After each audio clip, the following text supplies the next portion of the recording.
Hello student, my self अंकुश। मैं आज आपको 11th का chapter number 2 unit and dimension पढ़ाने जा रहा हूँ। Unit and dimension. अब इसमें आपको यूनिट एंड डायमेंशन में यूनिट समझ आ रहा होगा। यूनिट क्या होती है?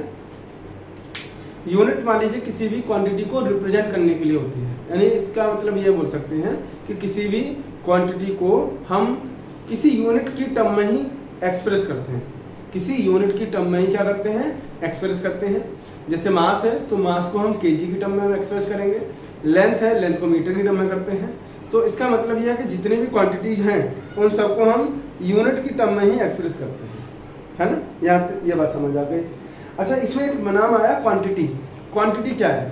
क्वांटिटी का मतलब होता है कि कोई भी ऐसी चीज जिसको हम मेजर कर सकें, है ना? कोई भी ऐसी चीज जिसको हम मेजर कर सकें उसी को क्या कहते हैं? हम लोग क्वांटिटी कहते हैं। अब फिजिक्स के अंदर पढ़ रहे हैं इसलिए हम इसका नाम देंगे फिजिकल क्वांटिटी। किसका क्या नाम देंगे?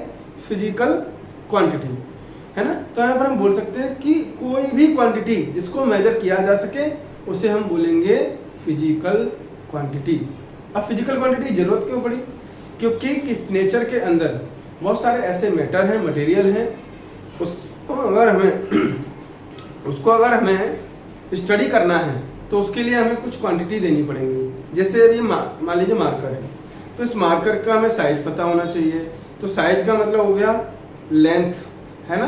तो यानी कि लेंथ एक क्वांटिटी है जिसको यूज किया गया इसको साइज को पता करने के लिए। इसका मास कितना है ना? इसका टेम्परेचर क्या है?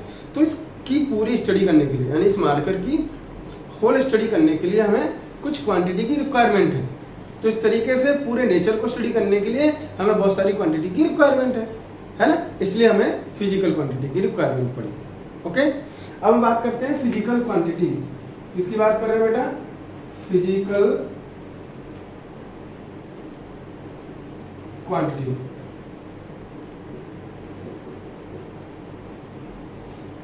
फिजिकल क्वांटिटी यहां बोलेंगे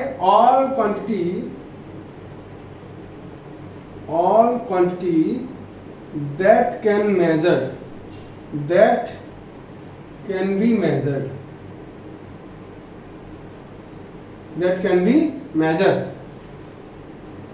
is physical quantity. It's called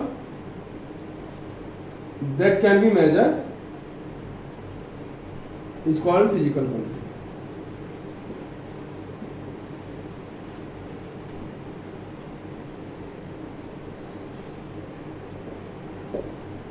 ठीक है?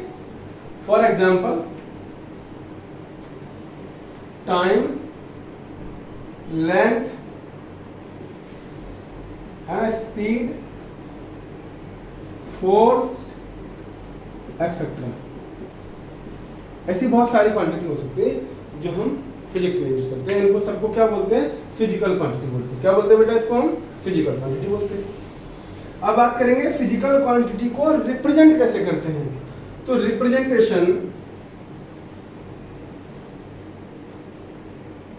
Representation of physical quantity. कौन सी क्वांटिटी? फिजिकल क्वांटिटी, है ना?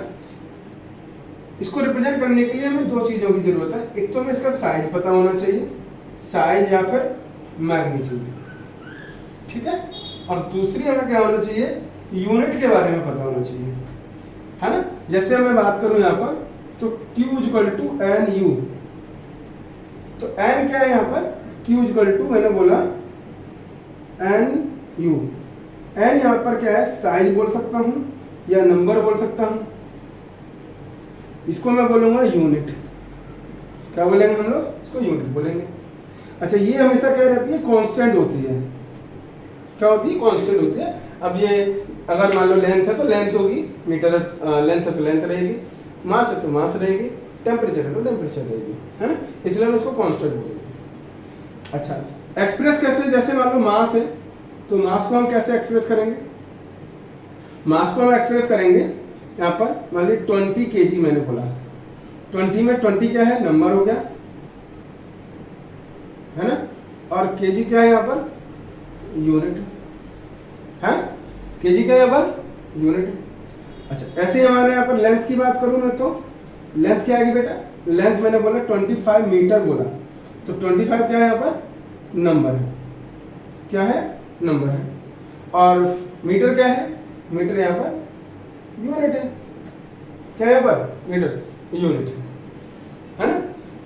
अच्छा इसमें एक चीज और है, जैसे अगर मैंने यहाँ पर Q बराबर n u equal to constant बोला था, तो मैं ऐसा भी बोल सकता हूँ कि N1 U1 बराबर N1 U1 is equal to N2 U2। ये जो चीज है ना वो कन्वर्जन में काम आता है। कन्वर्जन मतलब क्या हो गया, कन्वर्जन मतलब होता है कि 1 किलोमीटर को 1000 मीटर से कन्वर्ट किया, या 1 मीटर 100 सेंटीमीटर इक्वल होता है, या मैं बोलूँ 1 kg तो 1000 ग्राम के इक्वल होता है ना। तो ये कब कर सकते हैं, जब ये कांस्टेंट होगा, है ना बच्चों। तो यहाँ पर बोल सकता हूँ मैं कि for example 1 kilometre is equal to 1000 metre, है ना। तो यहाँ पर देखो ये N1 है, ये U1 है, ये N2 है, ये U2 है, ठीक है। और याद रखना अगर N1 छोटा है तो U1 बड़ा होगा। जैसे मैं बोलूं कि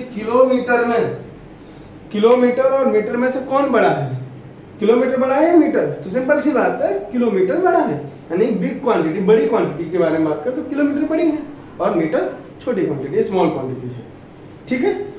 तो इसका मतलब हुआ कि N1 is less than N2, तो हमारे यहाँ पर U1 is greater than U2 हो जाएगा, इसमें कोई दिक्कत नहीं है।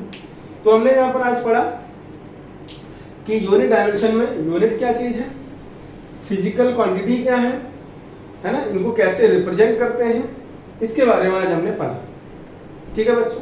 इसके बाद मैं बताऊंगा आपको मेजर्ड कैसे करते हैं, और यूनिट के बारे में बताऊंगा, और system of unit. Next class में हम लोग किसके बारे में बात करेंगे, मेजर्ड के बारे में। मेजर क्या होती है, मेजरमेंट, यानी मेजरमेंट कैसे करते हैं, क्यों करते हैं, पहला।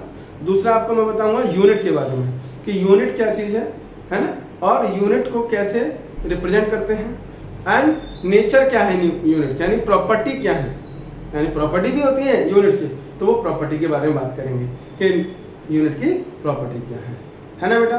और सिस्टम ऑफ यूनिट के बारे में बात करेंगे कि कितने टाइप के सिस्टम होते हैं यूनिट, है ना, यानी सिस्टम ऑफ यूनिट का मतलब है कितने टाइप की यूनिट हो सकती है, ठीक है बच्चों। अभी के लिए बाय बाय।